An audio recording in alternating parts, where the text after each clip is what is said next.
Welcome back, ladies and gentlemen. Welcome back to the Riding with KSolo, the podcast show.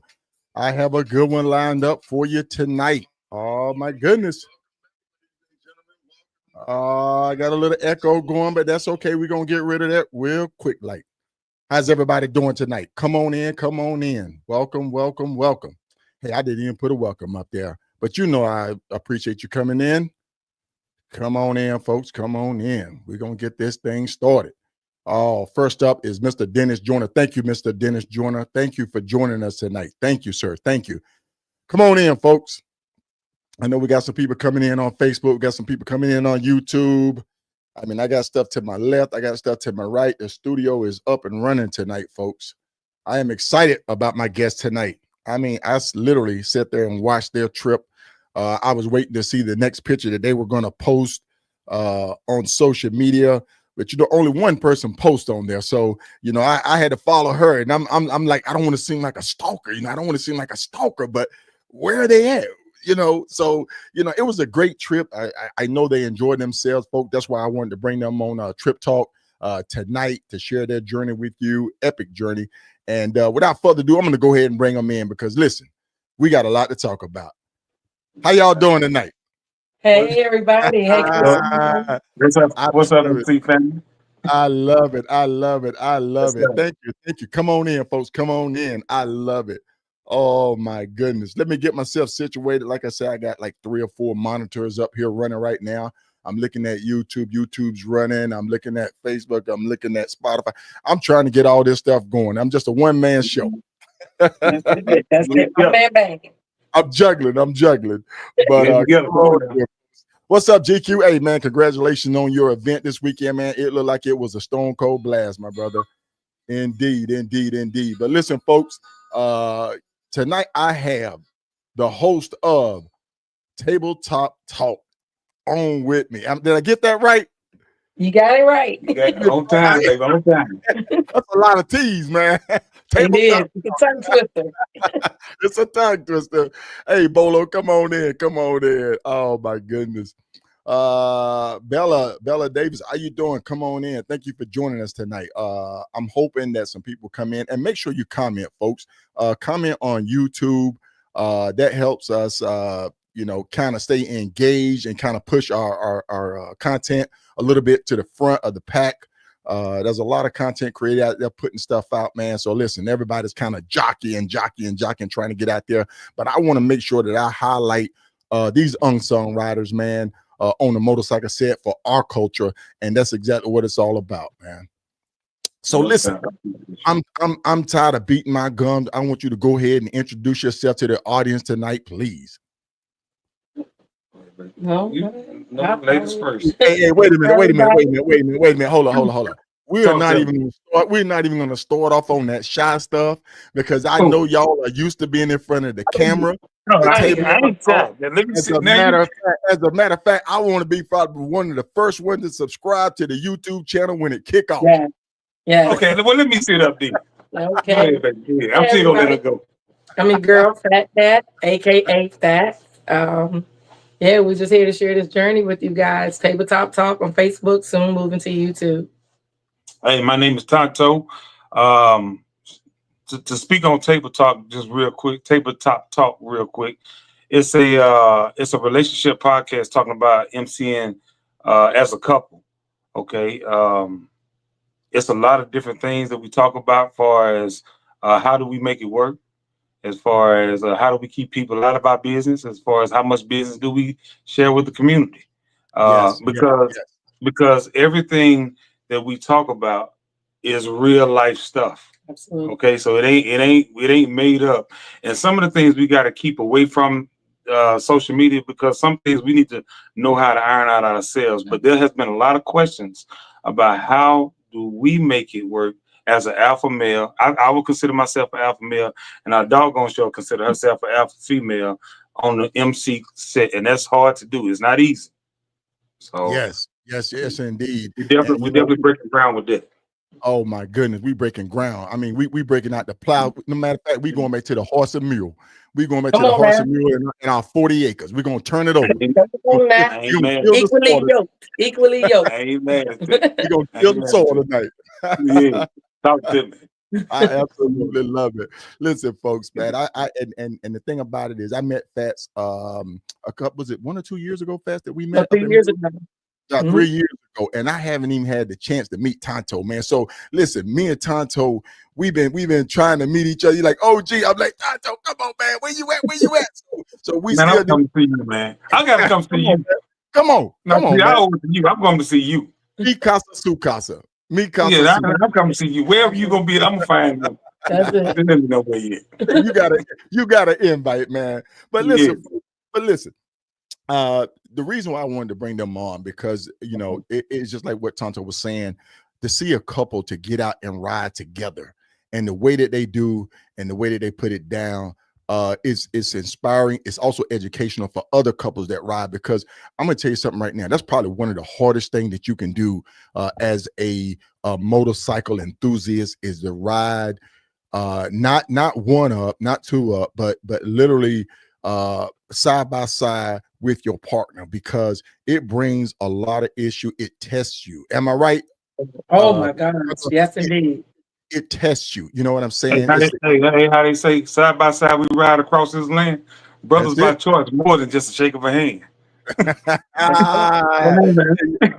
Hey, we get ready to get deep up here tonight. We go back to have church in here tonight. Yeah, man, yeah. And somebody actually have affiliation with the church, so we ain't gonna go there yet, but we gonna get there though.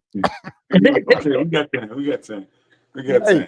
Hey, come on in, folks. I just want to welcome everybody. Hey, listen, tonight I'm shouting out because you know how I do it, man. I am always about supporting others. Tonight I am supporting Have Iron with Travel. Have Iron with Travel. Make sure you go over and check them out on Facebook. That's Mr. Bingo. He put this thing together. He's been putting it together for a while now, man. Go over and check out Have Iron Will Travel. 24 state patch, man. These guys are putting it down. As a matter of fact, Becky is an ambassador for Have Iron Will Travel. I know Yolanda is an ambassador for Have Iron Will Travel. And like I say, I just want to just give them a shout out tonight to kind of support them for all that they do for the motorcycle culture and community. No doubt. I'm telling you, man, this is a lot. You did 500 words in 5 minutes. 500 words. Yeah, 500 words. First page done. I know, right? I'm flipping the channel, man. I'm flipping the channel. But listen, where do we take off to? Where do we go? So this cross country trip was we started in Maryland, heading south, going across all the way to San Diego. Got there and decided, well, we're over here, might as well go to Vegas. And from Vegas, we trucked it on back home to Maryland. Okay. But it wasn't as smooth as you just said it, though. No, that's why we want to talk about it. It wasn't sunny every day.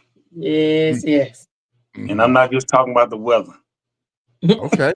Well, talk to us within due bounds so that nobody get in trouble. We don't want no. But now, we on the same. We went through it together. Yeah. I'm gonna tell you something, Mr. KSolo. I gotta call you Mr. KSolo. That's out of respect. No, okay? just call me Solo, brother. Solo. Okay, check this out. So we argued the whole way to California. The whole way. What? What? We argued. You would have thought you were too broke. Listen, you can't tell about all this right here. You couldn't even tell all of those smiles, all of those hugs together. Even that picture on the left was after the fight. Hey, listen, you better look hard in my face. Hey, we were definitely tested on this trip. We're tested, when we do take these long trips like this, that's a lot of time being on the bike. You could get fatigued, long hours. You're either deciding if you're riding for hours, you're riding for miles, or you're riding for a destination. And a lot of times you leave out when it's dark and you get in when it's dark. And it could be a lot on you. It could be a lot on you. Yeah. It ain't a lot on you, KSolo. It ain't a lot. So it ain't like you gotta know how to act. Yeah, you gotta be patient. You gotta be calm. Okay. We'll make sure we keep the notes for him for the next trip. Yeah. We're gonna remind him, like, you know what you said on the podcast show with Solo. Yeah. Let me give you your words back. But for real, let me feed this back to you. Right. But for real, man, it was an experience. And you know what? I'm gonna say this, bro. Can I sit up? I got to say something. Yeah. Okay. It was some things that I'm glad we did, but I'm kind of it's unfortunate. It felt unfortunate when we did it because she didn't feel the same like inspiration that I felt when I took her. I felt like she didn't anyway. What was that park in Arizona? Mount Lemon. We went up like over 9,000 square feet. But when we got to that was a major how you say accomplishment for me. So I am not a heights person. Okay. And since we've been together, he has talked about Mount Lemon. And OG, you remember I actually texted you after I did the Tail of the Dragon a couple of times. It's like, well, how do you compare Mount Lemon to the Tail of the Dragon? Because he just was so enthusiastic about it. And I was like, I don't really do. And I would always say, babe, mountains, that's kind of your thing, but okay, I'm cool. Right. And he was adamant about, it was squeezed into the trip. And we knew we had to get to San Diego by a certain time. And we was just piecing every little second out of the day to get there. And we're riding up this mountain. And I stared at his taillight and prayed the whole way up. And we get to the top, to the summit. And he's just like, babe, isn't this like magical? Isn't it? I'm like, get me off this damn mountain.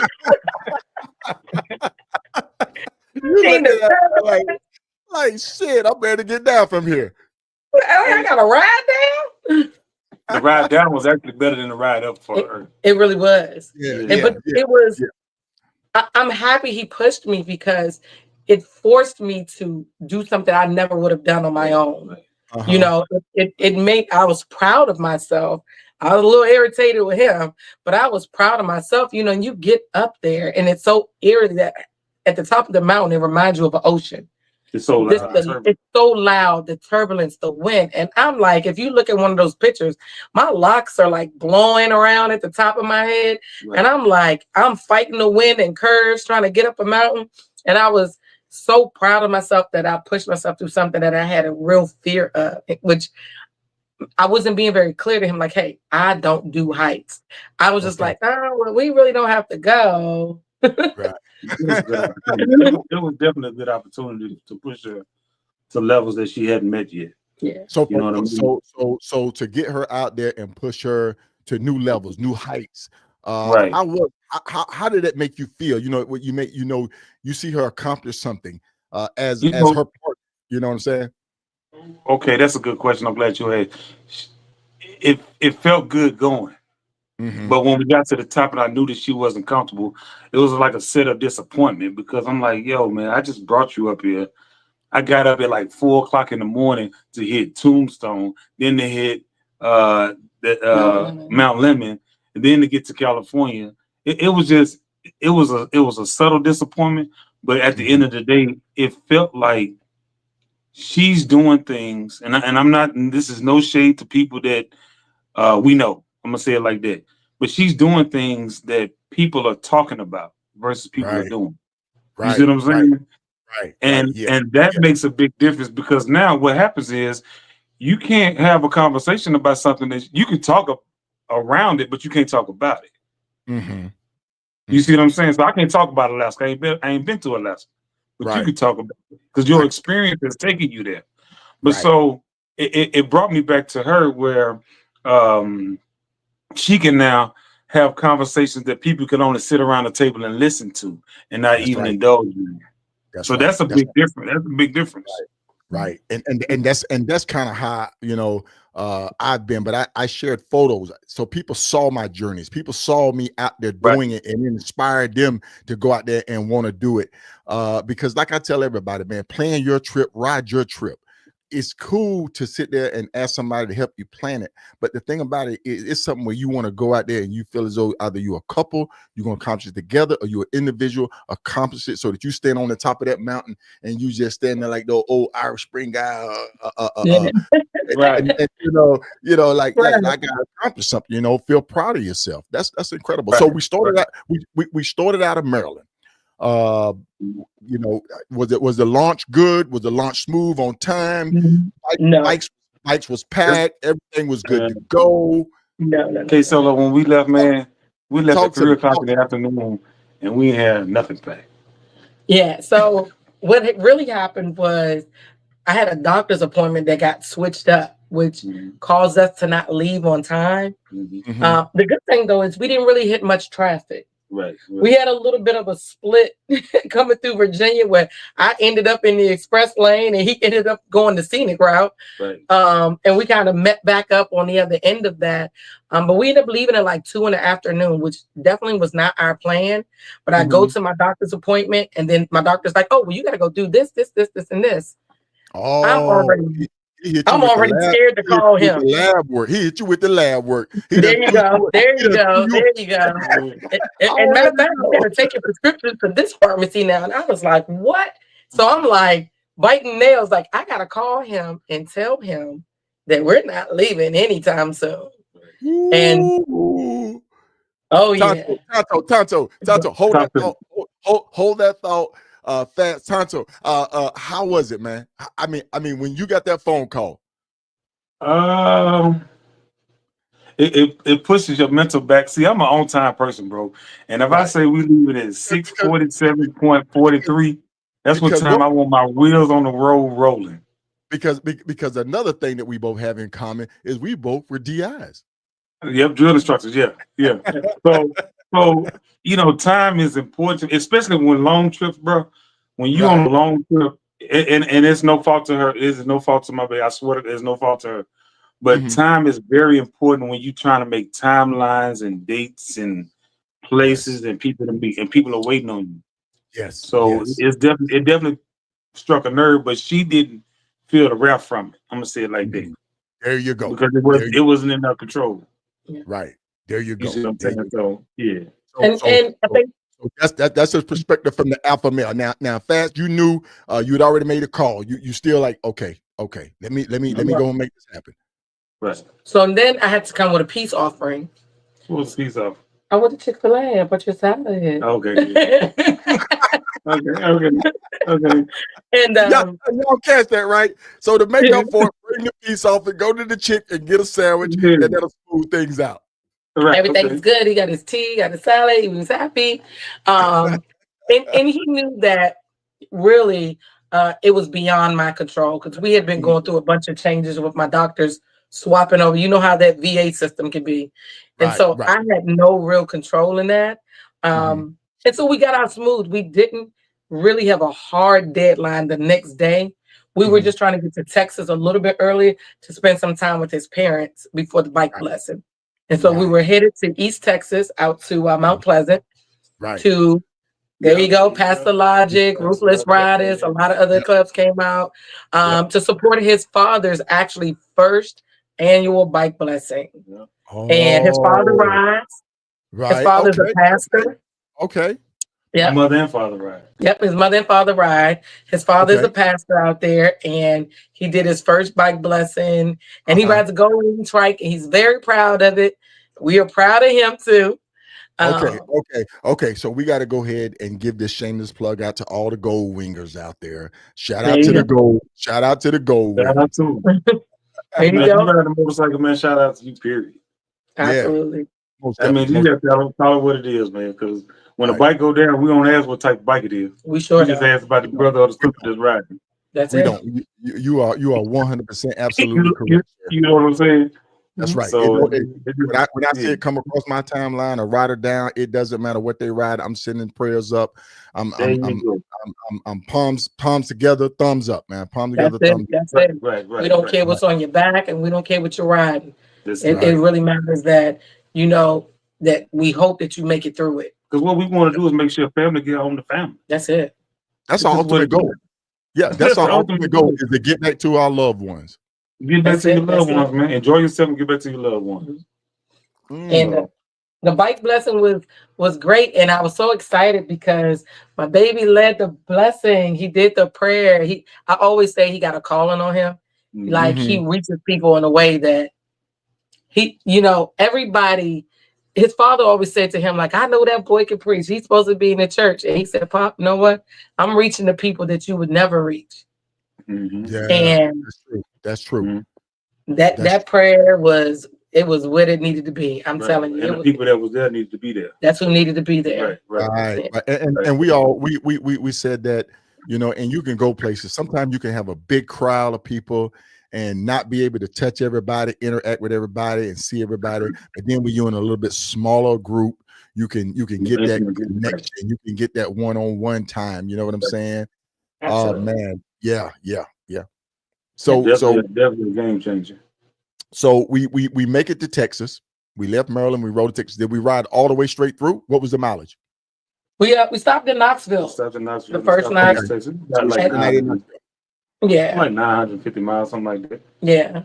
Later that night, though, it kind of got a little rough because I think 30 minutes out. Yeah. From my parents' house. The what is it called? We're in the construction zone, the round construction barrels. They have that rubber ring at the bottom. Yep. Well, the road was a detour and it was down to one lane. Right. So it's Jersey wall on one side, it's those cones. In the middle of the lane, and it's nighttime at this point. There's a rubber ring in the middle, and we both hit it. We almost almost laid our bikes down. Yeah, laid out that night. Man, that's rough right there. Road construction is tricky. I actually experienced going through a road construction up in Raleigh, North Carolina, when they were doing that beltway. A piece of pipe or rebar came up and sheared the corner of my oil pan off. Blew oil everywhere, smoke was everywhere. I am so and then it got stuck in there. It got stuck in between the frame and it sheared the corner oil pan. It got stuck so bad up in there. They literally had to cut it in half and try to pry it out to fix and repair the bike. That was for my 07 road. Yep. Wow. And shout out to my guy Kel, Boss Rider. May he rest in peace. I made the call. I said, Kel, I said, look, man, I just hit a piece of part. He's like, Solo, man, where you at, man? And I said, this is where I'm at. All right, man, I'm on my way, man. If you know Kel Boss Rider, you right here, man. I'm on my way, man. That's what it's about, though. And actually, when we were in Virginia prior to leaving, we were riding past a semi. And the tire blew, something under the engine blew, oil sprayed all over us, all over our bikes. And we're riding in half shells at this point. Well, I was in my half shell. No, I was in full. You was in a full, you were in your modular. Pieces, I could hear the pieces of whatever it was just hitting my helmet like clunk, clunk, clunk, clunk. Everybody's trying to shift over. Literally, cars were pulling up past us like, are you guys okay? Are you good? And so that was in Virginia. We get to Texas. We hit that. We had 2 days in Texas. The next day, we pushed out to Las Cruces, New Mexico. Yeah, it was about 1,000 miles. Yeah, around about 1,000 miles that day. Yeah. Right. Hey, way to represent, Bella. Thank you for tuning in from Raleigh, North Carolina. Thank you for tuning in. Shout out to my brother, Kel Boss Rider. Thank you. Yes, yeah. I got to get my shameless plugs, folks. I have to do that because I think We understand. No doubt, no doubt, man. That's family, man. We got to kill us. That's family. Yeah. But we pushed about 1,000 miles that next day from Texas and Las Cruces, New Mexico. Yep. Okay. That was a good ride. That was a decent ride. Mm-hmm. But nothing really happened that day, though. Yeah, it was Las Cruces push out was uneventful to Las Cruces. So Las Cruces was good. Hey, what's up to my brother Sharif? Mm-hmm. Yeah, Las Cruces was good. Las Cruces was good. What was kind of damning to us was leaving Las Cruces the next day. Remember, I talked about Tombstone and I talked about Mount Lemon. Yeah. But the ultimate test was Interstate 8. Yes. I think it was Interstate going 8, into California. California. Through the mountains. We're gonna dive into that, but let's go. Okay, I got you. Okay, let's go because look, I know we're trying to get it all in. We got a lot to talk about. But how was it? Was it your first time going to Tombstone, Tonto? No. I've been there before, but that was my third time going. But now the funny thing I learned about Tombstone this time, well, actually we both learned that June to October is their off season. So a lot of the Tombstone accessories or stores or whatever, they closed down. I didn't know that, but I could understand why, because it's so hot. Yeah. I could understand why, because it's so hot. But Tombstone was beautiful, man. It's always beautiful. Right. Now one thing we did real quick, one thing we ran into cows everywhere. Dead cows. Dead cows? Dead cows. Just laying on the side of the road. Yep. Yeah, dead cows. Yep. And for some unknown reason, I fell in love with cows on this trip. It was like we were seeing them everywhere. But yeah, and I'm like, hey, did you see the dead cow? He was like, Nope. Wow. I've seen a lot of things land side of the road. I have seen some dead cows, but to hear dead cows in that area, because we were just up there. We were going out to Phoenix, Arizona. Okay. And we detoured off of the 8, and then we just went around the backside, and then we came up through Tombstone. And we went there and walked around. I had been there before, but it was good to take other people there to see Tombstone, to experience it for the first time. And so it was good. And you know how they have the little Western show where they put on that was good. Right there where you're standing. Hey, my auntie on here. My Aunt Rita on here. Hey, Aunt Rita. Hey, look. Hey, KSolo. I forgot to mention, one of my most favorite parts of getting to Las Cruces was riding through El Paso at nighttime. Yes. Beautiful. Man, you couldn't have paid me to be happier. I was like, because I knew she had never done it. She's like, babe, is this Mexico? I'm like, yes, it's Mexico. Keep going. I get really enamored. I'm swept away. I'm like, everything to your left is Mexico. Everything to your left is Mexico. Yeah, everything to your left is Mexico. You see those lights in the distance? That's Mexico. That's Mexico. Right. And I love it. And I love it when I'm on the 10 and I'm looking to my left and I'm like, well, that's Mexico right there. That's Mexico. Beautiful at that time. Yeah. That's mainland Mexico, because you got Baja Spur on the far west side, but that's mainland Mexico right there. Now that's a whole different ball game. If you talk about right now to Mexico, mainland Mexico is different than Baja Spur. If you want to go down and experience a beautiful time, to see the ocean, to go down to a resort, because they ride down at a California Baja Spur all the time. And so, matter of fact, they have a rally down there, a really big rally down there, a nice rally down there that a lot of guys go to. And so I tell anybody, man, don't be afraid to go down there. But mainland Mexico is definitely different than anything else that you're going to experience dealing with that. Okay. So we're hitting Tombstone. We're hitting Tombstone. How's the weather? Did we get any weather issues? Because weather's unpredictable right about now. Not really. Tombstone was actually pretty nice. Yeah, the weather was about mid-70s. sunny, no sandstorm, because that's something that you kind of got to pay attention to once you get kind of past El Paso. I don't know if Right. people know the people that have ridden that route. There's a little wind Little bit blowing of the wind, dust around, but but it wasn't bad. It was actually kind of beautiful. yeah. And it just when we were coming down Mount Lemon, the rain was just getting ready to start, and we rode right out of the rain. Yeah. Okay. Right into the snow. Okay. Right Good. into the snow. Oh, you know, we getting ready to get into it. We getting ready to get into it. I know exactly what it is right now. So we're on the 8. We're where the 8 and the 10 split. You know, where the 10 and the 8 split. So Right. we're getting on it. We're making that left hand turn. We're going around the curve. There's a love gas station there, which pretty much just I ran out of gas, and I'm sitting there looking at that daggone red heart up there. Right. You dummy, and you got a fuel can. You dummy. Right. Yes. So what I do is when I get to a quarter of a tank, I always change it to my gas mileage and how many miles I got left versus how many miles. That's how I always do it. That's my natural thing. So I start looking at now. I exit. If I don't know if you have I exit. No, I don't run. No, I haven't run I exit yet, bro. That's the truth. So I exit. All right, folks, get your pen and paper out because this is going to be educational. I exit. Man, listen, I can hit I exit. I can hit it. It'll tell me how many gas stations according to where I'm at, according to how far I want to go in order, whether it's 0.4 miles to 8 miles to 10 miles to 50 miles. It's going to tell me exactly where it's at. I just hit I exit. If I want to book a room, boom, on the road. There. Okay. It's like calling Jesus and he answered.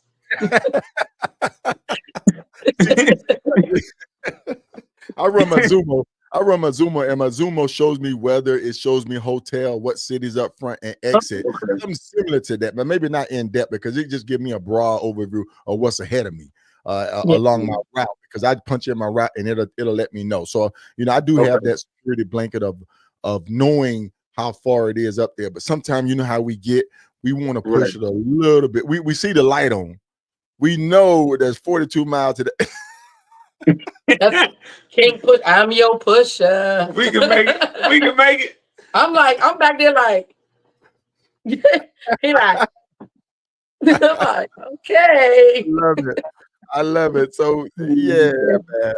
We sometimes we are our own worst and get ourselves in predicament where we sit there and just shake our heads, man, because we do it to ourselves sometimes.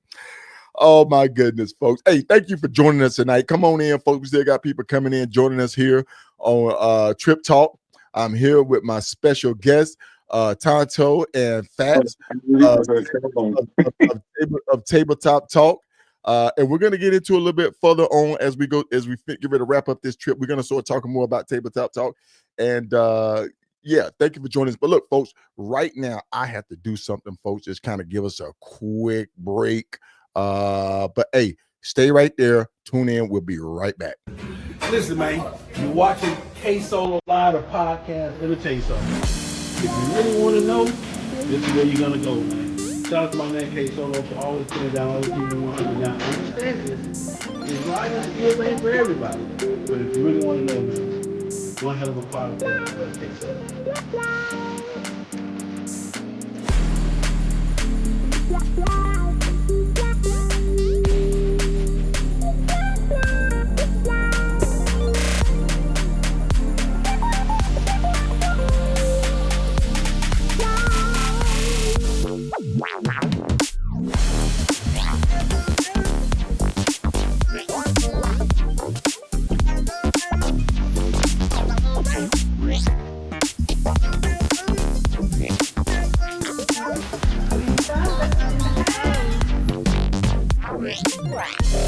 Oh, welcome back, man. We still got folks coming in. John, how you doing, John? Tell my brother. I know, right? Tell my brother Carl. I said, what's up? I know, man. This is family. I love that when people come on, man, that I've ridden with, that I've shared stories with, that I broke bread with, man. I love to see them come on, man. And John and Carl was on the show when I did a couple episode. And I'll be doing another couple episode coming up soon. as we get ready to go into the riding season and what they're planning for their trips. It's basically what we're doing right now. I think it's going to be great, folks. And then, like I say, if you're a couple that ride together, tune in, because you're going to hear some things. You're going to be like, I'm not the only one. That's it. Yeah, Big dog. Relationships do carry from the house to the road. They do. Oh, they do. yes, they do. Yes, they do. So we jumped over from, because we kind of jumped ahead of ourselves. We jumped over from Tombstone. Okay. Did we go to Las Vegas then? Or we stayed on the 8? We stayed on the 8. We went from Tombstone to Mount Lemon. Okay, Mount Lemon. Yep. Got through Mount Lemon to San Diego. Tell them okay. Now here's where we get ready to get it and break it down, folks. If you have not ridden on the 8, I know everybody's doing the I-10 to the end, which is great. But I'm telling you right now, the 8 is a different beast within itself. From right there way 10 split, and you hop on the 8. First of all, the first person that's going to greet you at the door is going to be Lucifer. I'm going to tell you that right now. You riding during the summer, Lucifer is going to be standing inside the road with a passport. Hey, man. With a flag welcoming you. Hey, man. Yes. You got to tell about 8. You got to talk about 8. Okay, so we're riding 8. And, you know, the first time I went to California, you know, we went a different route. We went 40. And so we're riding 8. And I'm like, first of all, I literally thought I was in the desert in the Middle East, because we see all these sand dunes. The sand is cascading. I mean, it looks like a silk sheet going across the road. I'm like, whoa, this can't be safe. But we truck on through it. Right. We get down to, it's starting to get a little dark. We pull over for a gas stop, and he's like, you know, we get ready to head into the mountains. Right. And meet up with some other riders who were just coming back in from California. And they were just kind of just hanging out. And they was like, where you guys headed to? We were like, San Diego. Like, yeah, we are too. But we're going to wait it out a little bit because, you know, we heard there's a snowstorm through the mountains. Yeah. It'll be all right. Now, listen, folks, if you haven't ridden on the 8, you're going to make that left-hand turn to get off of the 10, and then you're going to go through an area where it says high winds. High winds.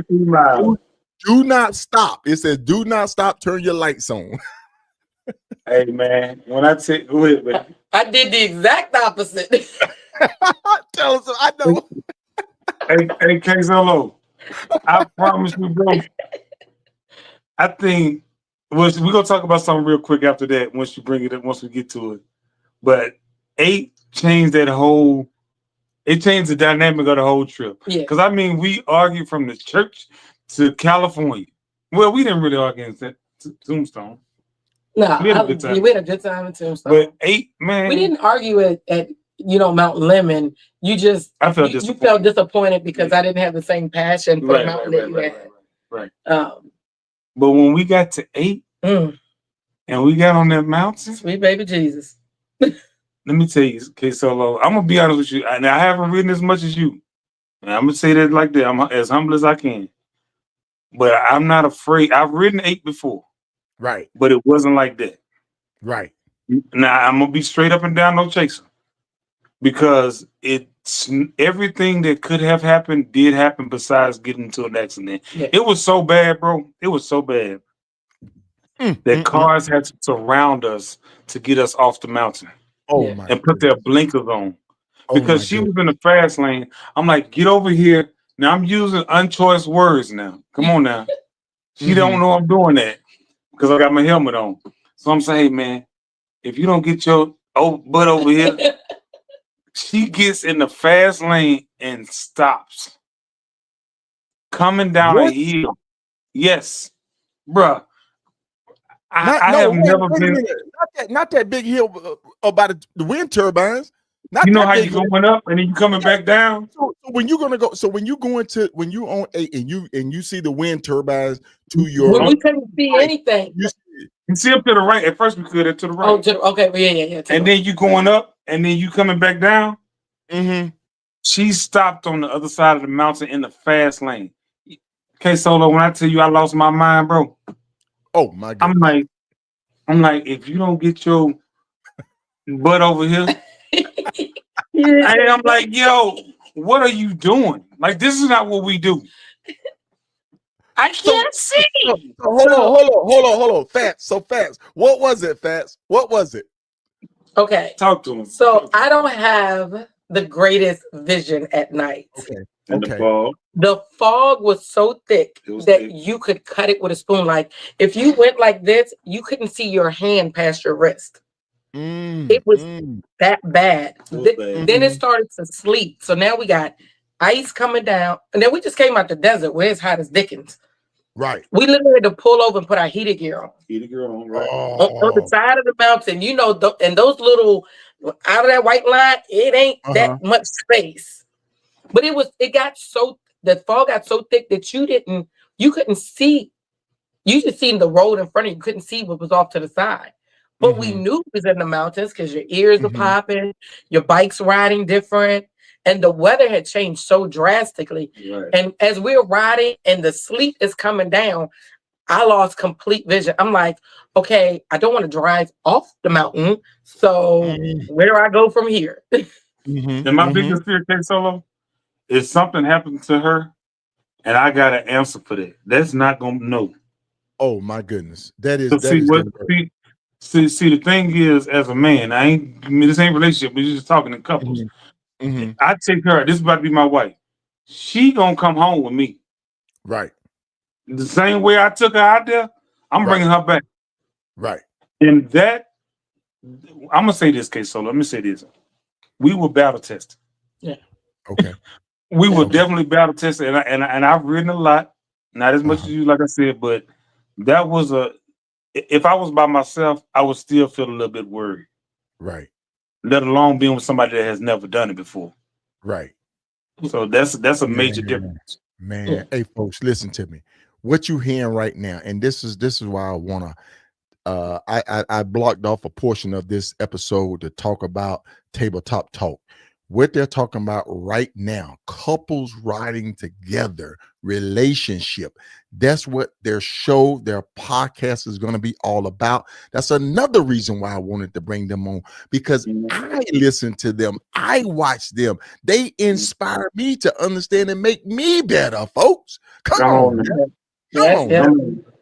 Yeah. But it's my responsibility. I'm saying this, I'm gonna get back to you. As a man, it's my responsibility to bring my wife back home. Yes. And it is not my responsibility. I cannot answer to her mother, the kids, the family members. No, man. She coming home with me. That's your responsibility. She's your That's responsibility. That's my responsibility. Yes, sir. That's your responsibility. Now listen, we got a couple of questions come in. D Bell, one of my come on, man. D Bell, love you, man. Love you, D Bell. D Bell has a question. He said, do you have comms or headsets? No, we don't. I don't want them. We're going to get them. Hey, Solo, I don't. Hey, man, nope. I could have got them a long time ago. I don't want them. He's the person who needs them, Solo. Hey, what the YN say? No cap. Nope. Hey, I don't want them. Hey, OG, check this out. I mind my business on the rides, right? He's like a baseball umpire when he's like, I don't know what he's talking about. I'm like, babe, let's just get the calm sense. No, you're going to want to talk my head off the whole time. No. And he's the person, because I call him my tour guide. He wants to show me everything. He be pointing, and he does hand and arm signals I've never seen before. But you understand, though. No, I think you land in a UFO sometimes. I don't know what's going on. You give me a thumbs up at this time. I can give you a thumbs up so you can stop. Y'all think if I just agree with him, he just cut it, just knock it out. Knock it off. We don't know what he's talking about. What are you talking about? I think that's what he means. I think that's what he means. Yes, yes. Oh, and Crowbar, I saw your question. This was just last month. This was just last month. This was just last month. So this trip is still fresh. Like I say, I was on Phatt's page looking at him. I hit up and I said, hey, look, you have to come on the show. I want you two on the show. They say, Solo, it'll be an honor. But see, I mean, literally, I didn't want to seem like a stalker, but I was enjoying it though, man. And then to see a couple riding together, come on, man, that's beautiful, man. Hey, KSolo, we ain't even got to Vegas yet. When she almost got up the rest. Oh Lord. But we gonna get to that whenever you got time, though. We gonna get to that. So we gonna get to that. We gonna get to that. Oh Yeah. man. So we're on the 8th, and I know the exact location where you're talking about, and I've been there many times, and it's so unpredictable. When I see those wind turbines, those windmills over to my right, I already know. When I start going up that incline, it's about to go down. It's about to go down. You better get busy. It's about to get busy. Yeah. You about to put some work in. You about to put some work in. So we're on the 8th. We go up that mountain. We endure snow, sleet, the whole 9 yards, fog, high elevations. Cars are helping you guys get to safe areas, get you off the road, what case may be. We finally crest and come on, and then we're coming down, and then it just clears right up. Yeah. That's not a ride for an unexperienced rider, though. I will say that. Definitely not. That's not an unexperienced rider. Not at nighttime, anyway. Not at nighttime. Exactly. Not at nighttime. Daytime, you can get through it, but nighttime, I wouldn't do it. So you did it at night. At night, yes, sir. Yep. Man. Yeah. We went to the night with it. Yeah. With the snow. Let me give y'all a little. I'm gonna give y'all a little dap because I already know. I come through there at night, man. I'm praying. I'm like, Lord, Lord, be with me, Lord. Father, be with me. Get me through it, Father. Yes. Venom, we see you. We see you, Brother Ruley. Oh, man. Everybody, thank y'all for coming in. Yes, please come on in. Look, man.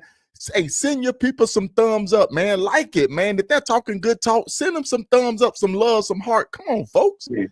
Hey, man, this is real. This is real stuff. Yeah, so I wouldn't recommend it at night. Daytime is fine, even if the weather is not in your favor. But at nighttime, I wouldn't do it. If she wasn't the type of rider she is, I wouldn't have never taken her on there. Big Pine. Big Pine, what's up, baby? I would have never taken her up there. But I know, and I've seen her being battle tested. I knew she could do it. But I tell you, KSolo, when she got to that left lane and she stopped, and I lost my mind, I'm like, I was questioning myself. I said, man, did I do it? Because sometimes you get a question of that. So like, did I do the right thing on taking her up like this? Did I do the right thing? Did I make the right decision to get her up here? Because to get her up here. Exactly. And he was so patient with me. When we pulled over, I was like, I had seen everything though. Yeah, he already cussed me out with his helmet. I had seen everything. He done cussed me out already. I ain't here, but I knew it happened. But he was like, babe, you know what? No, you gotta put your heater gear on. I can't have you get sick. Come on, we got it. He was like my little cheerleader. I was like, all right, we're gonna get through it. But it was so windy. Like the wind blew our bikes from the right lane to the left lane. And you couldn't see what was on the other side of the rail. It was just that thick. The fog looked like you could touch it. It was that heavy. Yes. If you're ridden on the 8 and you know how that 8 can be, hey, shoot a thumbs up in there, man, because I'm telling you, this is real talk. And for those that haven't ridden the 8 before, this is a true lesson for you to pay attention to. So we finally get over it. We crest, everything clear up. It's like night and day. So did y'all just go ahead and push from that area on to Dago? Yep. Oh yeah. We went to the clubhouse. We sat around with a couple of bros, and she took me to a. Don't you do it? She took. Okay, so see, you want to know about the trip? I mean, this raw and uncut, bro. She took me to a hotel with roaches, and she ordered pizza. And the lady, listen, hold on, come on now, I got to finish. She ordered pizza, and she paid for the pizza. And we sitting out there waiting, and the lady said, well, ma'am, we don't deliver at that address. She's like, why? She's like, now the same person I was on the mountain, she was to the lady. Okay, so she tells like, why can't you order the pizza? We already paid for it. Am I going to get my money? Okay. So then we had to go and order $60 Taco Bell. When has Taco Bell ever cost $60? On top of the pizza we already paid for. Because we had to Uber Eats. That's California. Right? All Uber Eats. Oh yeah, because the gas was like $6 a gallon. But tell them about the So, hotel. so let me go back. I'm sorry. He knows I am very picky about the hotels and Airbnbs we stay at. Okay. He Okay. always like, you know, me and the bros, we can stay wherever. When I, used to do this, that, and the other, I had slept at the gas station and the truck stops. And I'm like, okay. But we were tired. We had been through an ordeal. He was like, look, I want the closest thing. Pick it. I don't even care. What's inexpensive? We only gonna be here for a few hours. I'm looking at the hotel. I'm like, I don't know about this. He was like, nope, buy it, get it, click, bing. KSolo. Man. I opened the door. So first of all, let me tell you about the trickery that was going on out there. So they wouldn't deliver the food because the Domino's delivery driver had been robbed there before. We didn't know that until we ordered the food. Okay. I'm like, there's a lot of people moving around at night. We come upstairs and the first room, they sold services there. Some guys outside doing security, and you can see all the little exotic dancer shoes in the corner. Guys hanging over the balcony, like, yeah, what kind of bikes are those? I'm like, I was about to ask, what was up with bike security? But it was too late to get another hotel because it was after midnight. Yes. Right. And if we booked another hotel, check-in there you go. And I tell everybody that if you're going to stop somewhere, you better stop before 12, because if it rolls over until the next day, they ain't going to let you check in. They're going to take your money, but they're not going to let you check in. Listen, we opened the door to the room, and the roaches were like, hey, we have guests. We walked into their club out. Yeah, we walked into their club out. They ran the joint. They had security. They was serving at the bar. They was in the bathrooms. They was everywhere. I lost my ever-loving mind. I started stomping. I almost cried. He was like, no, we ain't doing that. Ain't no crying. There was enough hair in the tub to make a wig. I'm not lying. Oh my goodness. We pulled the blanket back. There was blood on the sheets. Oh my goodness. Hey, KSolo, that room like a crime scene, bro. It really, there were fingerprints on the doors and like black fingerprints. I was like, that's DNA. What's going on here? Y'all done walked into a CSI crime scene. Yes. My stress level was on 1,000. PTSD in full swing. Like, it was not well. I was not well. I wanted to sleep on my bike. It was bad. Man, that was the changing point of the trip. That was a changing point. That kind of converted everything to be like when I tell you the rest of that trip, KSolo was so smooth until she almost got us arrested. That was so smooth because she almost got us arrested. In Vegas. We're gonna get to hold that, because we got to get from Dago to Vegas now.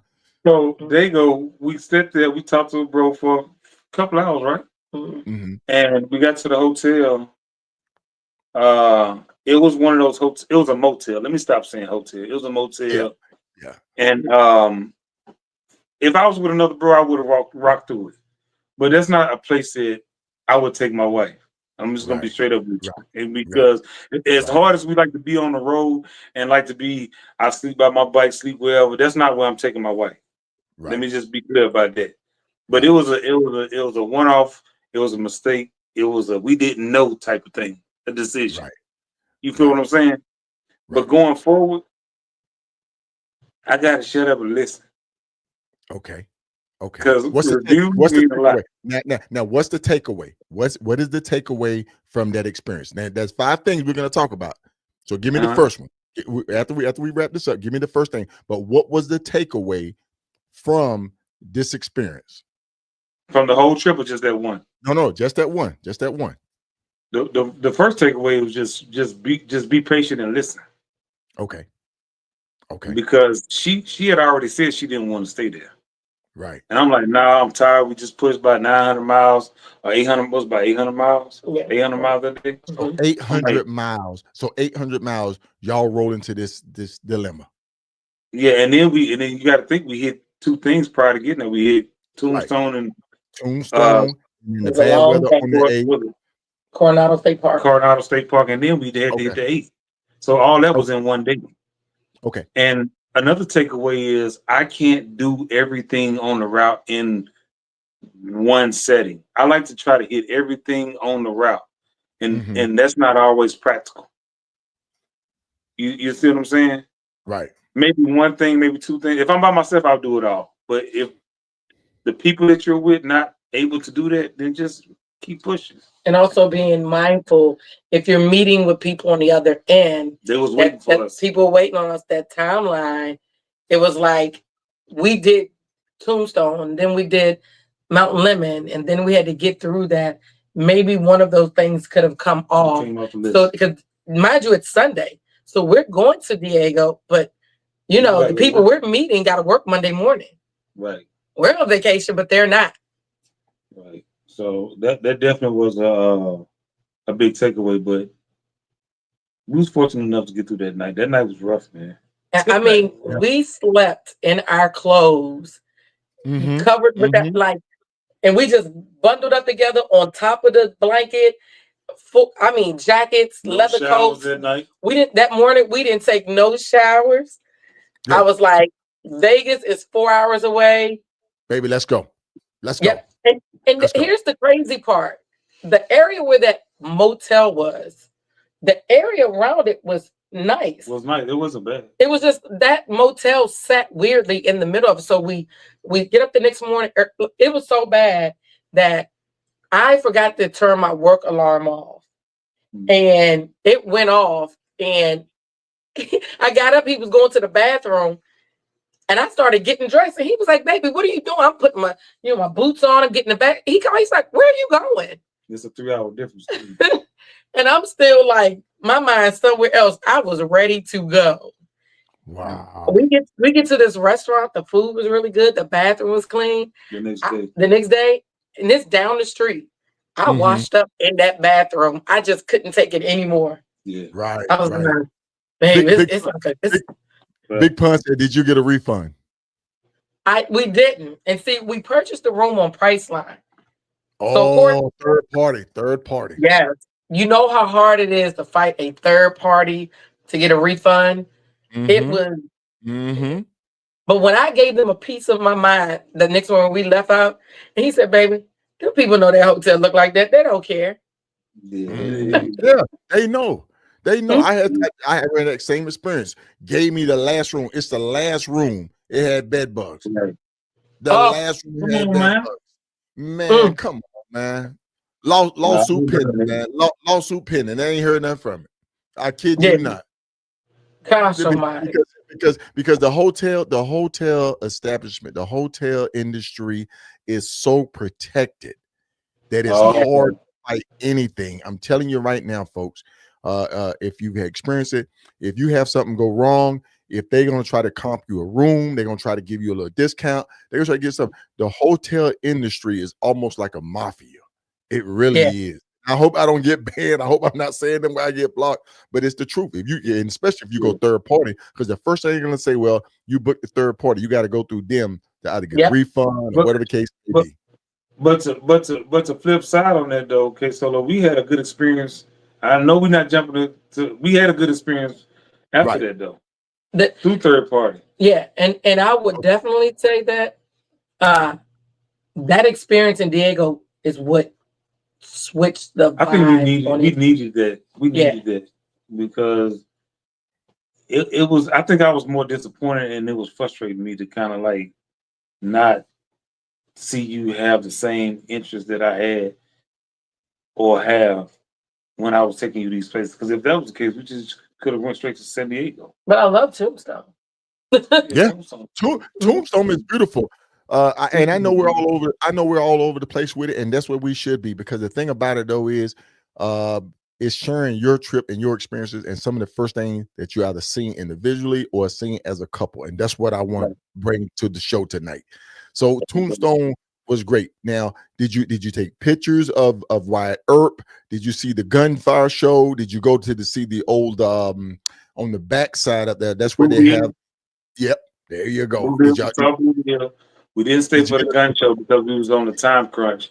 But we Right. did. I've seen the pecan show. We did go to what's the OK Corral, Miss Kitty's thing, Saloon. salon, stuff like that. Yeah, we did get the opportunity to do stuff like that, and that was a good time. Harley-Davidson on the strip down there. Yep. And then And American Legion. We got a chance to talk to those guys. I was going to ask you about that. I know Phattz, you had sent me a picture of the American Legion. What was that about? I mean, are you both in the American Legion? So we're not. So I call my MC parents. They are in the American Legion. A lot of my family down here in Calvert County, because that's everybody knows in Calvert County, but they're part of the American Legion. So I included a picture. We're both disabled vets, and so that's something near and dear to us. And so we had some good conversations with some of those members. They were having a meeting there, and I took a picture and made sure I got it for all the Legion riders that we know back here at home. Yep. That's a good time. Really good conversation too. Yeah, that's outstanding. That's outstanding. And another thing, the way that I travel is being a retired veteran myself. When I see American Legion stuff like that, if I'm going to be crashing for maybe 3 or 4 hours, I kind of pull on the back side right there because I know they got cameras around the building. And I get me a wink. I get me a couple of winks, man, and then I'm up and then I wave at them and then I'm gone. I'd be like, he must be some old dusty biker, something like that, man. But it's good to have a conversation with him, just kind of rap with him. It is. Too. It is, man. It is. So now we are up. We've dealt with this ordeal with the Roach Motel. We did what we needed to do, and they go. Now we're pushing to Vegas. Now, is there a reason why we're going to Vegas? Were we going to the chapel? Yeah. August 31st. August 31st. Okay. Listen, Carl and John went to the chapel. Yeah, we were like, we saw. I took pictures of the chapel. Hey, real talk, tomorrow we're going to get the license. Yeah. So it's just oh man, y'all just too beautiful, man. Y'all too beautiful. Oh, thank you. Beautiful, man. Okay, so go ahead. Okay, so when we got to Vegas, we went to another clubhouse, right? We went to some bros, had a good time. Okay. I left my tell the story, okay? I'm gonna tell the story. Cause she almost had us arrested. Oh my God. That's hey folks, y'all gotta hear this. Go ahead. Y'all gotta hear this. So Vegas initially was not on our radar. But we was like, okay, well, we got some people there, we'll just shoot up to Vegas. Right. And the one thing I knew about Vegas was that you could get a really nice hotel room for really, really cheap. That's the Rio. We stayed at the Rio. It's beautiful. Okay. So we get a room. $86 a night. The room was cheaper than the Roach Motel. Yes. Yes. $80 a night, 900 square feet. They upgraded us and all of that. So we get to Vegas and we go by the clubhouse, and we were kind of concerned about parking the motorcycles. Vegas, we started being told like, yeah, they still bike left and right because, you got every motorcycle club in the world out there. Right. I'm like, I don't know about this. Right. So they was like, well, leave the bikes here. So they gave us transportation to drive around in, and we accidentally kidnapped the kitten. Because I guess it got a little cool and it crawled up in like the crawl space. That thing screamed all the way back to the hotel. But what? Yes, we kidnapped the little cat. And so we get back to the hotel and we're just going to decompress and, just enjoy this nice room after the ordeal we had gone through. And, I conceal carry everywhere I go, right? So there are things that I don't know. I'll always check to say, hey, is there reciprocity here? That's all I want to know. I want to be legally doing what I'm supposed to do. So we go and we stay and we decide. So we get there and the next morning we're like, you know what? Let's just stay another day. Okay. So we stay 2 days. So of course now we got to go and get a new key card. So we said, we'll go down in the morning for breakfast. We'll change out. We go. We're just skipping along. And we go to breakfast and we get the new key card and we get back upstairs to the room and it doesn't work.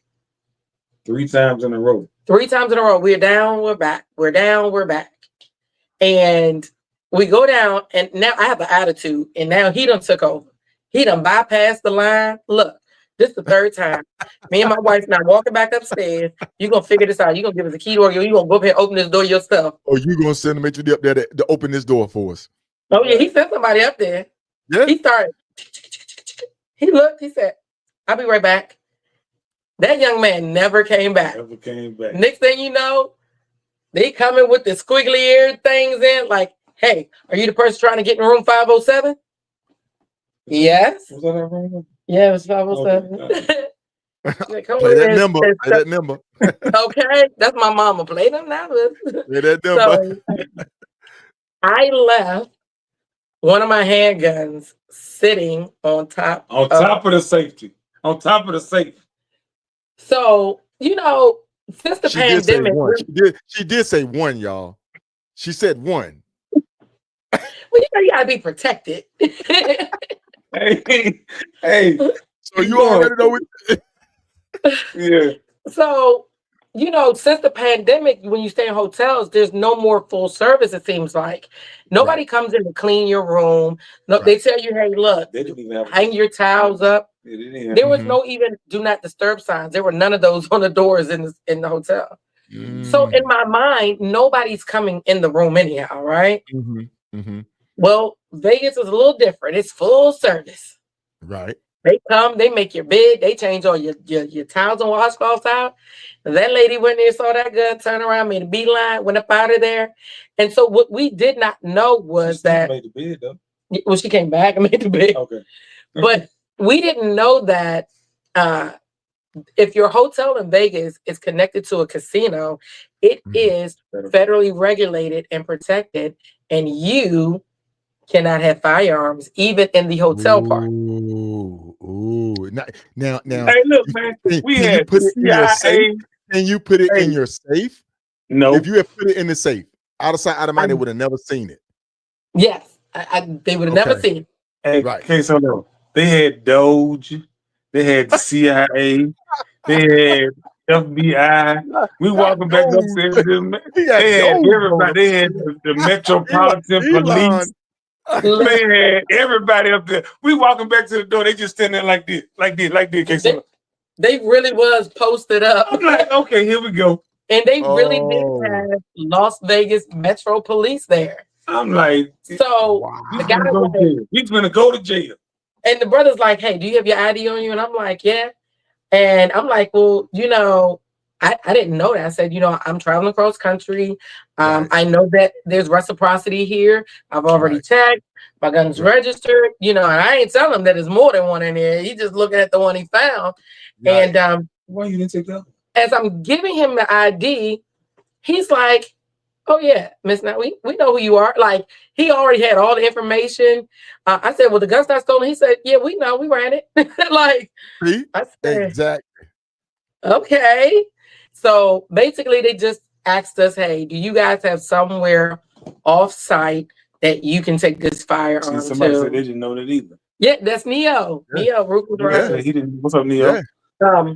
And so luckily, you know, we did have come on the show, Neo. Get ready to come on the show, Neo.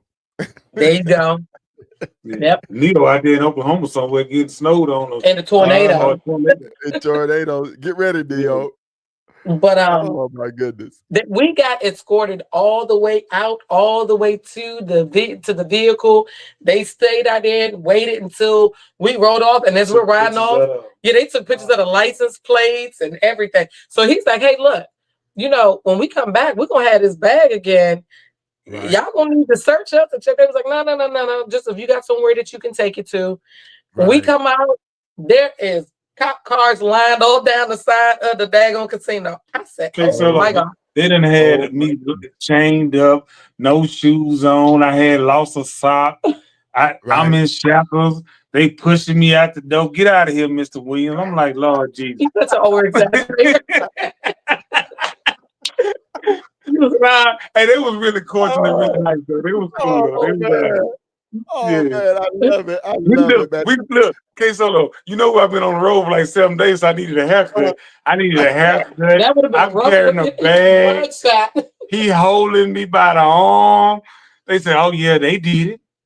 Yeah, they look like they did it. Listen, I said, man, come on, man.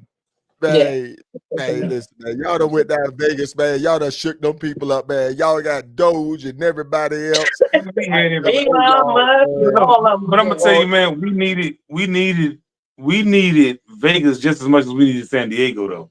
Yeah. Right. We needed Vegas just as much as we needed San Diego because Vegas was like a refill. Yeah. Man, because reset button. it was a refill from a reset. Right. Because San Diego was rough. When we got to Vegas, man, it's like we went into honeymoon stage all over again. You really did. Like real talk. And the rest of the trip was what it was. Well, it was more than what it was. Okay. Okay. So we are and I got to keep this thing going because I want to give a little bit of time to tabletop. Okay. So we survive Vegas. Okay, right. That's right. We mount back up.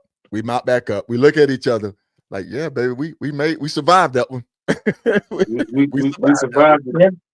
So did you hop on the 40? Did you drop that down, hop on the 40 and come back? We did. We went through what's that bridge? The Hoover Dam. We went over the Hoover Dam. I'm sure. Okay. And then we jumped on the 40 from there.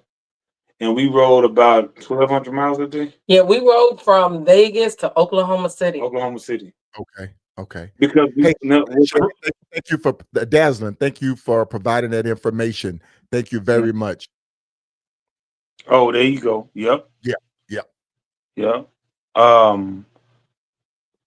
We had a timeline. Remember I told you, KSolo, that everything was on the timeline, right? Yes. Well, our daughter graduation was on Saturday from Norfolk State. We didn't get back from the West Coast till like 1:30, 2 o'clock that morning. We had to be back on the road at 4 o'clock that morning to go to Virginia. Right. Yeah. That's the logic. Yeah. That's the logic. What's up, big dog? You're shaking the camera. Okay. So now we're on the timeline. So we're pushing. We're pushing big numbers to get back. So that first day we leave out 3 o'clock in the morning Vegas time, and we heading all the way to Oklahoma City. And we were going to push further than that until we get to Oklahoma City. And this is the person who normally he don't get tired. Like he loves riding, but he's not a late night person. And I'm not a really early morning person. And we're riding. And I can tell he's getting tired. It's getting late. Now, we left at 3 a.m. Vegas time. It's 1 a.m. over here in Oklahoma City. Right. And he's got his feet up in the highway pegs. He got his hands on the bars.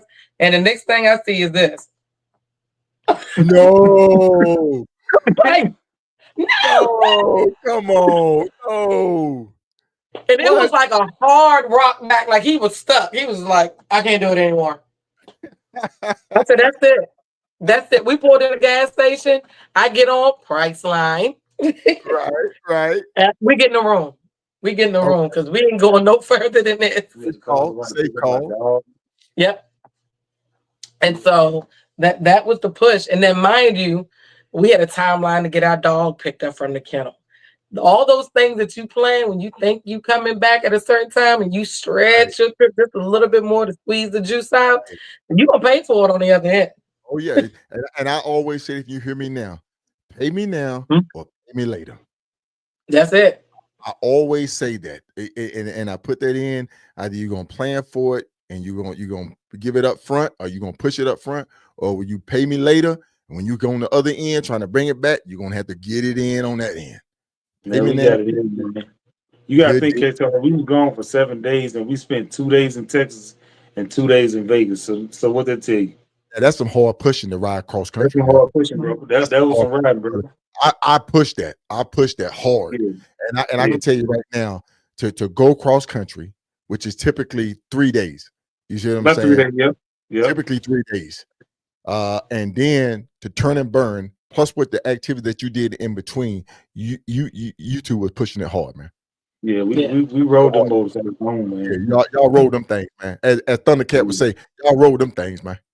Okay. Hey, the first time I took go, hey, look, hey, KSolo, real talk. The first time we went over there, I had her do a lot of things before I took her. Okay. So for me, she had to service her whole bike. She had to take her tank off, change her spark plug, change her oil, air filter, transmission fluid, primary. I had to do a whole service on her bike herself. Good. And I recorded it. And the reason why I did that is Oh, because herself? Yes, sir. Yes, sir. Yeah. You turning rich with that? Oh yeah. I had to teach her because, like, what good is it gonna do me for her to have her idea without her knowing what I know? Right. You see what I'm saying? So that was the first time she went out there. And that wasn't taking it to the shop to do it, she did it. Yeah, right here in the garage. Yeah. Man, that's good stuff. Yeah, That's good stuff. That's good stuff. So we definitely starting to build an empire with this MC thing, I think. There you go. That power couple, man. That's a power couple. So now we bunked down Oklahoma, right? Am I right? Oklahoma? Yeah. Yes, sir. So yeah. now I know Oklahoma is striking distance. That's about maybe 1,100 miles. That's striking distance right there. That's a good get up early in the morning. Let's put our boots on, lace them up tight, headgear on, and baby, we headed straight east. We ain't make it though. We ain't make it. Cause you gotta think we got in at 1 or 2 o'clock in the morning. Okay. Yeah. And we get to Hey, Tonto, what we should tell the privates? Hey, look, private, I got to give you 4 hours sleep at night. They don't have to be consistent. They don't have to be 4 hours straight. It could be 2 here, 2 there. There you go. You got 4 hours sleep. Hey, you know what I used to tell them? If you slept yesterday, I ain't worried about today. Thank you, Senator. Thank you. Hey, listen. Hey, but that's the love of your life, man. That's the love of your life. Oh yeah. And you know what? It wasn't my fault we didn't make it this time because he wanted to stop and have lunch. And I'm happy he did. We kind of got to sit down. We had lunch. What do we eat? We ate at Fridays. Because you know, when you're on the road and you're pushing like that, you kind of just gas station eating. You know, you couple boiled eggs in the morning. You know, you don't want to eat too much because you can't have a lot of bathroom stops. And he gets on me about the bathroom stops. He'll be like, gas and go. And I'm like, and I gotta go to the bathroom. And I got a lot to peel through, especially when we got on heated gear and cold temperatures to get to the bathroom. It's not as quick as the guys. Right. And I could do a whole episode on about male going to the bathroom and female going to the bathroom. And listen, we quick to pull aside the road and do our business. I know some IBA, right? So like thumbs up. I know some IBA riders, and you may pull up to a gas and be like, "Why it smell like fish around here?" Because I'm telling you right now, when they standing there pumping gas in, they literally standing there like, Yep. On the way back, we made it to right outside of Memphis. I love Memphis. I don't know why, but I love Memphis. We've been in a few times. Probably about 4 times. Memphis and Savannah, but we made it to Arlington, Tennessee. Okay. It's right north of Memphis. Okay. And it had gotten dark on us. And he was like, we got a little rain. He was like, you know what? I'm tired. Really no sense in us trying to push it through the mountains at night in the rain. 81? Yeah. 81, yeah. Yep. And he was like, you know, you already can't see that well. And we had another beautiful hotel experience because all our hotel experiences were good except for San Diego. Except San Diego. Right. And the next day, we mushed it back from there. But we didn't get back to like 1 o'clock in the morning, 2 o'clock in the morning. Yeah. And had to get back up at 4 o'clock in the morning. Yes. First of all, once we got back at like 1 in the morning, we had to go and pick our dog up because we actually had friends pick our dog up from the kennel. So we didn't have to pay for a whole nother day because actually it would have been 3 days because the next morning we had to be at the graduation. Okay. And then Sunday would have been a pickup. So my question is, this whole trip running from Maryland to San Diego with all in between and then back home, how many days total was it? 7. 7 days. 7 days and 2 nights in Texas and 2 nights in Vegas. That's over 1,000 miles a day. Man, we was pushing it, man. I mean, I'm used to it. Right. And I'm used to it now. Yeah. But I mean, it was a really good trip, man. I'm gonna be honest with you. It definitely was a good trip. But that's good. Now those five things we talking about. Mm-hmm. Let's talk about it. Talk to me. Go ahead. Y'all talk to me. Okay, what do you think? Is it the 5 things we talked about? What's that homework assignment now? The 5 things we talked about? The 5. Oh, you gotta help me, OG, because you want the 5 things? Y'all never told me. The question. Well, the 5 things. The 5. Was it the 5 hard things that we dealt with? Right. Okay. See, that's how you pass the book. Definitely, I would say, traveling at night. A lot of this country, the roads are under construction. We're going into the break of the season. I know a lot of us don't really have riding seasons because we ride all year long, but the season is breaking, and a lot of these Department of Transportations are now working on the roads to recover from the winter season. And so roads are being repaved. You're running into groove pavements, uneven pavements, no shoulders or runoffs. I just rode with a bro that went down. Yeah, we just had a bro that went down because of that same thing. Right next to me, actually. Yeah. So one of the challenges I would say is when you're pushing like that, a lot of the times you're riding in dark hours and the road conditions aren't the greatest. Can I say one? Sure. I think understanding the attitude of where you are too, understanding the attitude of the people that you're around, for as the temperament of the drivers and the temperament of how you are against the drivers, because it's you against them and them against you. It shouldn't be like that, but it's kind of what the setup is. And you got to understand the attitude of the people in the area that you are in, because everybody thinks differently, act differently, move differently. When you start to go across country, Southerners don't act like people from the West, and people from the West don't act like people in New York. Right. You understand what I'm saying? So that was a challenge. That was definitely a challenge. Yeah, go ahead. Okay. I'd say the third thing is, and I'm gonna give this, but this is his thing, the 4 B's that you have to have prepared when you are deciding to travel and beyond. Take notes. You got to prepare your brain, you have to prepare your bike, you have to prepare your body, and you have to prepare your bank account. Prepare your bank account. If you take them 4 B's overseas, you can go anywhere. Your brain, your body, your bank, your bike, and your bank account. And the way we do it, and I've normally done it like this, I ride less in the fall and winter, but I still ride. Okay. I will pay something forward. So when the March, April time frame comes, those bills are already paid. Let's not pretend like we don't have bills on here. You know what I'm saying? Like we don't have mortgages and bills. So we'll pay something forward to kind of relieve pressure on the back end during this season. Pay me now, pay me later. Pay me now, pay me later. Yep. The 4th thing I would say is understanding the way you're traveling, like if you're going east to west, west to east, and you decide to go the northern route or the southern route, understanding what the weather can be, because we just assume, oh, it's summertime here.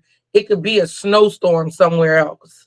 And really understanding which route is the best route to take based upon that time of the year. And understanding that weather goes from west to east. It does not go east to west. Please understand me. Weather goes from west to east. Westerly winds. Westerly winds. So if you go right into it, you better, how they say, you better be a buffalo. You better ride straight through it. Yeah. Head into it. Head into it. What's the difference between a cow and a bull? No, cow and a buffalo. Cow and a buffalo. You better ride straight through it. Yeah. Yep. And I think what you think the 5th thing is? I think the 5th thing is to just give yourself time and space for anything that can occur along your route. Time, space, and money. Right. Or an out. Okay. You might not necessarily have to have the money, but you have to have a way out of whatever situation you're in. Right. D Bell had a question. D Bell said, "Are you running auxiliary lights?" Nope. Okay. No, Okay. no. The only thing I got is on my bike is some extra like LEDs. No, and my high beams went out. It's right. The high beams went out. Yes. Yeah, one of them went out. The analog light. Oh my goodness. Oh my Yeah. goodness. But Okay. I want to touch on something because OG, I know that you wanted us to touch on this, and you spoke on the Yes. temperament of the people and where you are. And Right. for those of you who haven't followed our show, a few episodes ago, we talked about an incident that we ran into in Virginia, right outside of Richmond, coming in from North Carolina, and understanding the temperament that there's still some sundown towns or people with sundown town energy. And we had an episode where we stopped. We were at the gas station, completely empty. 2, 3, 4 o'clock in the morning. No, it was like maybe like 8 o'clock at night that day. Okay. Remember, because I said, what is it, dinner time? Okay. The gas station had a Subway sandwich shop, and all of a sudden it got packed. People from everywhere. But there were still pumps open. And so as he's sitting at the table talking on the phone, I'm in line to pay for my tea and his coffee. This guy comes up to me, middle-aged white guy, and he was like, hey, I think you guys need to move your bikes because somebody needs the gas pump. Well, I look out and I see about 4 pumps open. I go, nah, they'll be okay. No, I think you need to move them. So the guy who works at the store, he said, no, you're fine. You can leave it there. Okay. So I come back and I know that I have to give it to him a certain way because he's going to go in protector mode. And we going to jail. Yeah. Right? Now, I did catch that episode of Tabletop Talk when y'all was talking about that, and you know, folks, it's one of those moments where a split second life could take a turn. When you're on the road, you're dealing with so much. You're dealing with people who aggravate. Like I had an incident where the gentleman pulled up beside me and said, "I hope you die," you know, and that really hurt. You know, it hurt me because, man, I'm already out here feeling a certain way. Because the energy out here on the road has changed so much, and people are aggressive and all of this, and then you're gonna roll up beside me, and I'm going. I was running cross country, and you're gonna sit there and say, "I hope you die." Man, that I was like, man. But the only reason why he calmed down because he's seen the cannon on my hip. But the thing about it though is, I tell everybody, you know, you have to. Our main goal is to get back home to our loved ones. And right decision. At that moment, you got to be level-headed. Yeah, and I don't want to make. I didn't want to make that about race, though. I don't like making stuff about race. It could be anybody. It could be anywhere, any gas station. It could be anybody. But the message for me, KSolo, it was this, man. What I would have done in 4 seconds could have messed up the next 40 years of my life. Yes. You see what I'm saying? Like, come on, man. Like, you finna take 4 seconds out your day to mess up the next 40 years of your life. Like, come on, man. Like, it's not worth it. It's not worth the time to go sit down after the time I've spent doing something so great. Right. I can't wash all that away for 4 seconds. Right. You know what I mean? And when I tell you I left though, I turned on my gospel music. Because he knew he was in trouble. and one of the things that I always say is he's going to protect me, but sometimes men don't understand that as women, we have a duty to protect you as well. Right, sometimes the protection is protecting you from your own bad decisions because we know that the male brain operates in a testosterone filled environment, and it's in defense, protection, survival mode. Right. And I told him that is if this thing would have escalated, because we don't know what that man has in his truck. Right. But it put me in a different position too, because I got the cannons. Right. Now I have to make a decision that could be life altering for me as well. Right. And he has this thing he do. He know he in trouble. He turned on his Canton Spirituals gospel music from 1875. They get me right. They get me right. They get me home. He turned to a whole choir director as he ride. He like, I'm like.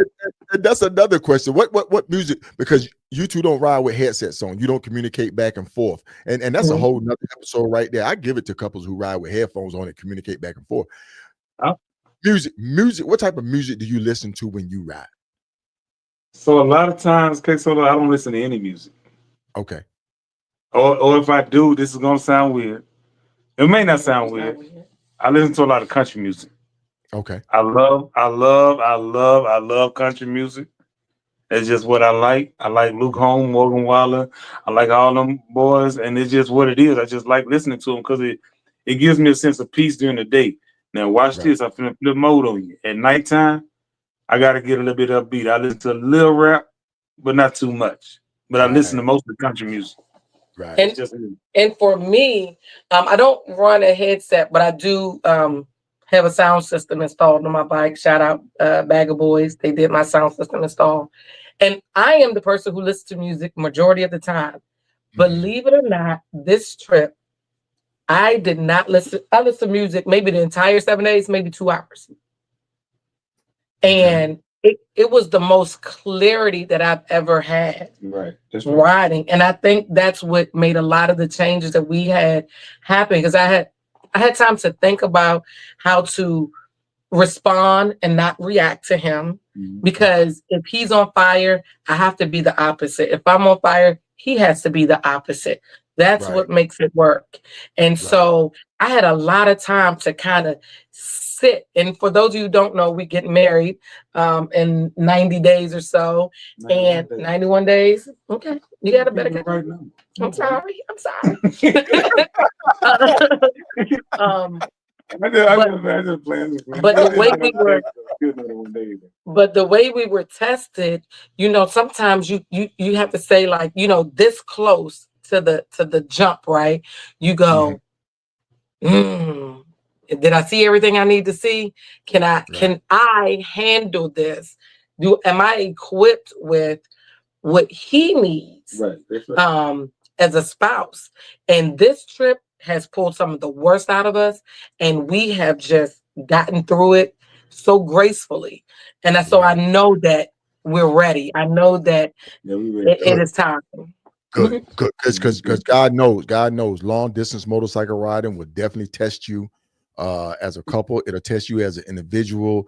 It will bring out the worst in you. It'll bring out the best in you. But listen, we're gonna get ready to wrap this thing up. Just give another plug for what you have coming and what you have planned. And I want my viewers, my subscribers, and thank you. 9,000. We hit 9,000. I had a soundboard hooked up. I had it already, but it didn't like the static that it was giving me. So I'm listening. I want to personally clap everybody and thank everybody who have subscribed to this channel. I love you. Thank you very much. We're going to keep pushing. We're going to keep grinding. But if you would kind of let people know what they can expect from the future of Tabletop Talk. Well, with the guidance of our living legend, because OG know I'm gonna always give him his flowers while he's here. We're gonna jump out into this YouTube world. We're gonna get out here and really push. We've gotten so much support with this. It started as just a fluke, something we went live. He doesn't have Facebook, so I always say we have a Facebook page. And of course, you guys know that Facebook now deletes your videos in 30 days, and all of our old episodes are gone, what I could not save on my phone. But we have had conversations, and we are really going to step out here. So you guys look forward. We're going to try to have a consistent. We haven't decided if we're going to do weekly yet, but we're going to come up with something. But we're definitely getting ready to hit the ground running with this podcast on YouTube. Okay. And we'll still be on Facebook. Okay. Good deal. And I'm going to push you guys, promote you guys, because I love what you're doing. Like I said, I tune in. I tune in. Sometimes it's funny. Sometimes I look at it, I'm like, oh shit. Oh, there's a bloke. Big oh. Master, who told you my business?